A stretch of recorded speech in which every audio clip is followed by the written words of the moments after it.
It was very good numbers from JP Morgan, Goldman Sachs and Citigroup on the trading side, really driven by the continued volatility we saw through the summer post the recession and that recovery in the economy is coming through from the sort of big drop in Q2.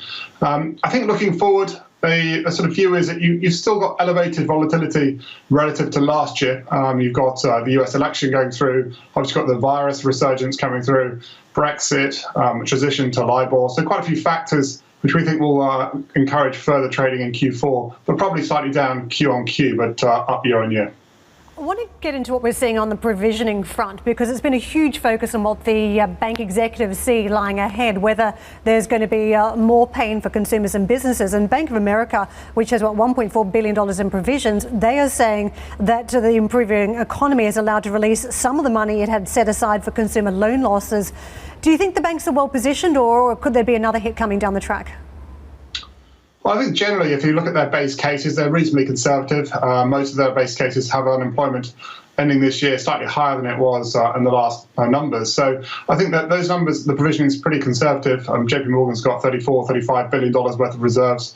They're the largest, and they're saying that if things pan out according to their base case, they're probably over-reserved by $10 billion. On the other hand, if we go into a second lockdown, a big second wave and a second recession, then there could be $20 billion under reserve. So it really does depend how this economic develops from here, and particularly how the virus develops.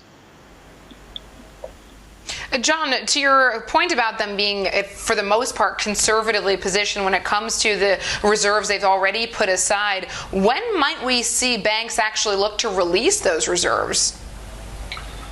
That's a good question. I mean, it could be as early as next year. They think that the economy is progressing slightly better. The stimulus packages are having an effect, and certainly the QE from the Fed is also helping on the corporate side. And you are starting to see things come back a little bit quicker, perhaps, than expected.